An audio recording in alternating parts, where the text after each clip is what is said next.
ચલો મિત્રો, આપણે યામ ભૂમિતિની અંદર એક એવો જ એક પરીક્ષાની અંદર પૂછાયેલો દાખલો છે, આપણે આ વિડીયોની અંદર જોઈશું એમ. બીજું લગભગ હવે યામ ભૂમિતિની અંદર થોડી તમને સ્કિલ આવી જાય, થોડી માસ્ટરી આવી જશે. બીજું દિલથી વિડીયો જોતા તો વિડીયોને સ્કીપ કરીને ખાલી એકવાર કોમેન્ટ મારજો એમ આજે વચ્ચે કે ના સાહેબ કમ્પ્લીટ સાહેબ યામ ભૂમિતિ ટક્કા જેવું થઈ ગયું છે એમ. જે ડર લાગતો હતો ને પહેલાં એમ કે સ્કૂલની અંદર ભણતા હતા એમ, જ્યારે જોતા હતા દાખલા ગણતા હતા એમ એકમ કસોટીની અંદર ટેસ્ટની અંદર, ત્યારે એવું લાગતું હતું કે કયા દાખલામાં કઈ મેથડનો ઉપયોગ કરો મને ખબર જ નહીં પડતી. પણ હવે દાખલો જોઈને મને તાત્કાલિક ખબર પડે છે કે 100% આની અંદર આ જ સૂત્ર આવે, આની અંદર આ જ રીત આવે, આ દાખલાની શરૂઆત આ રીતના થાય છે. ક્લિયર ને? ક્લિયર. ચલો હવે ટોપિક ઉપર જઈએ છીએ આપણે. એક્સ અક્ષ બિંદુઓ એ તો એના યામ અને બીના યામ આપણને આપેલા છે. ને જોડતા રેખાખંડનું કયા ગુણોત્તરમાં વિભાજન કરે છે? તો એક કામ કરો, સૌથી પહેલા આપણે ગુણોત્તર શોધવાનો છે. આગળ દાખલો આન વાંચતા નથી એમ, એના પછી આપણે કામ કરીએ. આ બે બિંદુઓ છે એ અને બી. આ બિંદુઓનું કોઈ એક બિંદુ છે એક્સ અક્ષ, આ બિંદુએ કોઈ એક ગુણોત્તરમાં શું કરે છે? વિભાજન કરે છે. એક કામ કરો, રેખાખંડ દોરી તો તમને વધારે મજા આવશે. દાખલા તરીકે આ રેખાખંડ છે, આ એ અને બી શું છે? રેખાખંડ છે. ક્લિયર? આ રેખાખંડ AB નું, આ રેખાખંડ AB નું કોઈ એક્સ અક્ષ પરનું કોઈ એક બિંદુ છે, એ શું કરે છે? ગુણોત્તરની અંદર રેખાખંડનું વિભાજન કરે છે. એનો મતલબ કોઈ એક બિંદુ, દાખલા તરીકે કોઈ એક બિંદુ, દાખલા ઉદાહરણ તરીકે P લઈ લો. બીજું યાદ રાખજો, મધ્ય બિંદુ નથી એમ. કેમ? અહીંયા કોઈ ઉલ્લેખ નથી કરેલો મધ્ય બિંદુનો એમ. પણ આ બિંદુ એ આ રેખાખંડનું અમુક ગુણોત્તરમાં શું કરે છે? વિભાજન કરે છે. કયા ગુણોત્તરમાં વિભાજન કરે મને ખબર નહીં. બીજું યાદ રાખજો, મધ્ય બિંદુ ના ગણાય. કેમ? કેમ કે અહીંયા કોઈ જગ્યાએ ઉલ્લેખ નથી મધ્ય બિંદુનો, એટલા માટે મધ્ય બિંદુ ગણીને શકું નહીં. ક્લિયર? આને તમે ગમે ત્યાં મૂકી શકો છો. P ઉદાહરણ તરીકે અહીંયા લખી દઉં.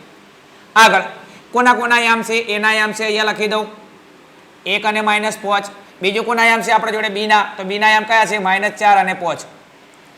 આગળ હવે પીના યામ આપણે જોડે કયા કયા હોય? પીની કિંમત x અને y હોય કે ના હોય? હોય.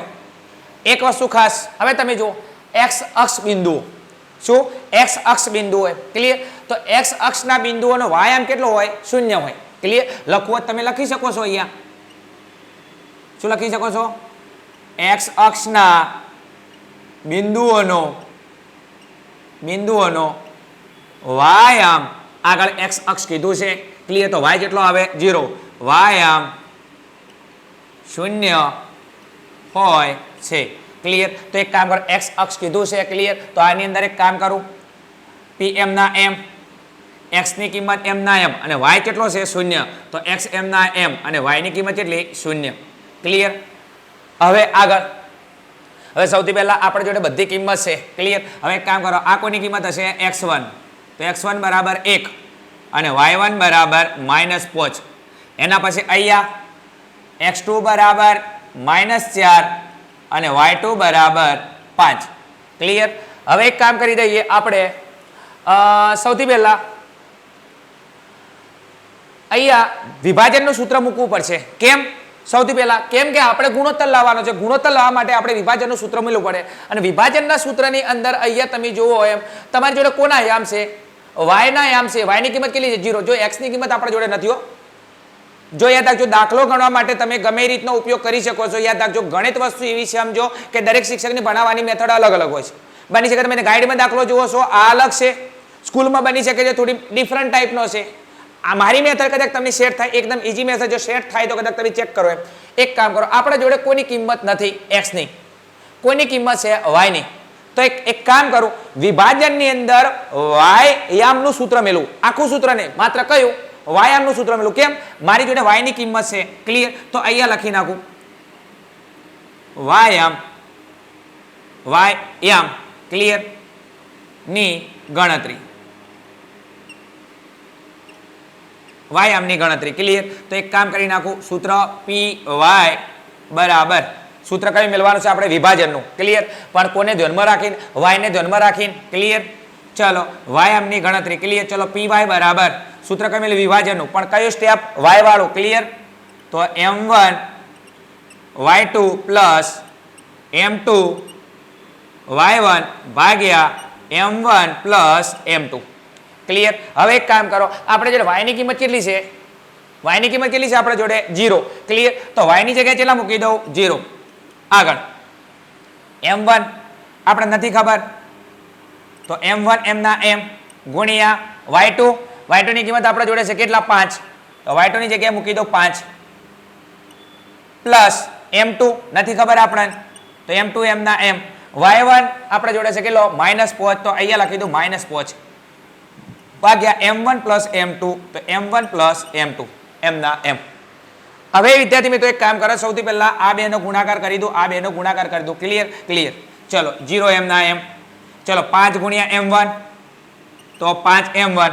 અહીંયા જો પ્લસ માઇનસ માઇનસ, આ પ્લસ છે આ માઇનસ છે, આ બેનો ગુણાકાર કરી કૌંસમાં લખી તમે આ જવાબ માઇનસમાં આવશે, ફરી પ્લસ માઇનસ કરશો તોય માઇનસ આવશે. એના કરતા એક કામ કરો, પ્લસ માઇનસ માઇનસ m2 ગુણ્યા 5 તો 5 m2 ભાગ્યા m1 પ્લસ m2. હવે વિદ્યાર્થી મિત્રો તમે જુઓ આ બે વચ્ચે કયો સંબંધ છે? ગુણાકારનો સંબંધ. કયો સંબંધ છે? ગુણાકારનો સંબંધ છે. હવે એક કામ કરું, m1 વત્તા m2 નો ગુણાકાર 0 સાથે થાય. યાદ રાખજો 0 સાથે કોઈ પણ ચલ ગુણો કે કોઈ સંખ્યા ગુણો, જવાબ કેટલો થઈ જાય? 0 થઈ જાય. તો આ બે નો ગુણાકાર કરું તો આપણો જવાબ કેટલો આવે? 0. તો અહીંયા 0 લખ્યું ડાયરેક્ટ. ચલો અહીંયા વધ્યું શું? 5m1 minus 5m2. Clear clear. આગળ નેક્સ્ટ. અહીંયા જગ્યા નથી એટલા માટે અહીંયા લખું છું 0. હવે એક કામ કરી નાખું, કોઈ એક પદને બરાબર નીચો લઈ જાઉં, પેલી બાજુ લઈ જાઉં. ક્લિયર. તો એક કામ કરો, આ 5m1 છે એ 0 ની સાઈડ લઈ જાઉં. તો એક કામ કરો, એ શેમાં છે? પ્લસમાં છે, અંદર જાય તો માઇનસ ની અંદર. તો 5m1 બરાબર આ 5m2 શેમાં છે? માઇનસ ની અંદર છે, તો માઇનસ 5m2. ધ્યાન આપજો, કશું નવું નથી કર્યું.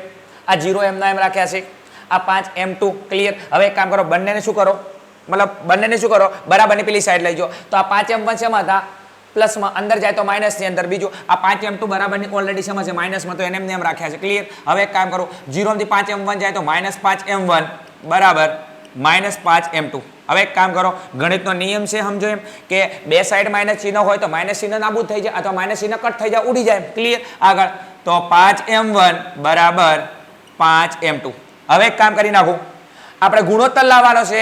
તો ગુણોત્તર એટલે શું? m1 જેમ m2, અને જેમ એટલે કયો સંબંધ? ભાગાકારનો. તો એક કામ કરો, m1 ભાગ્યા m2 ને ક્યાં લાવો? m1 m ના m2 ને ક્યાં લાવો? ભાગાકારમાં.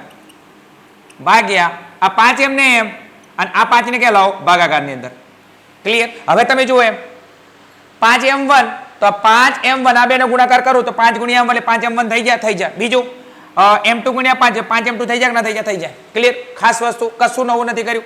આ m1 m ના m રાખ્યો, આ m2 ક્યાં લાવ્યો? બીજું બરાબર એટલે કયો સંબંધ? ભાગાકારનો. તો ભાગાકારના સંબંધની અંદર લાવો. તો m1 m ના m, આ m2 ક્યાં જો? ભાગાકારમાં. બરાબર 5m ના અને 5 ક્યાં? ભાગાકારની અંદર.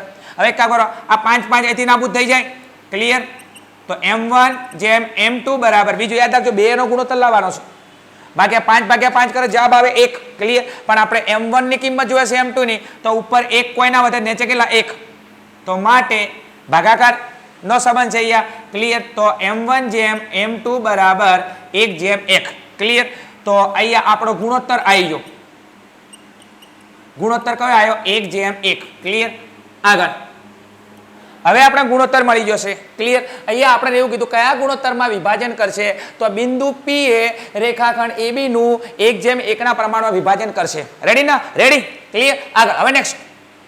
હવે આગળ એમ કહેશે તો વિભાજન બિંદુના યામ પણ શોધો. હવે વિભાજન બિંદુની અંદર તમે જુઓ, આ વિભાજન બિંદુ કયું હતું? P.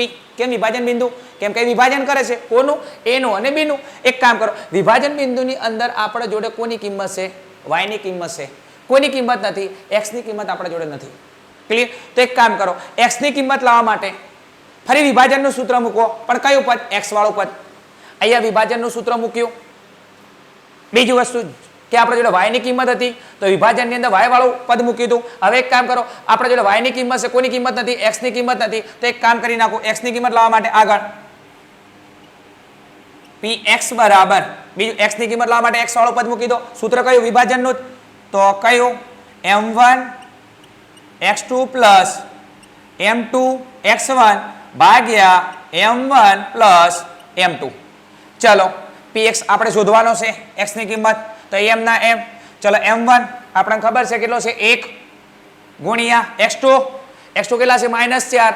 તો અહીંયા લખી નાખું -4 પ્લસ m2. m2 કેટલો છે? 1 છે.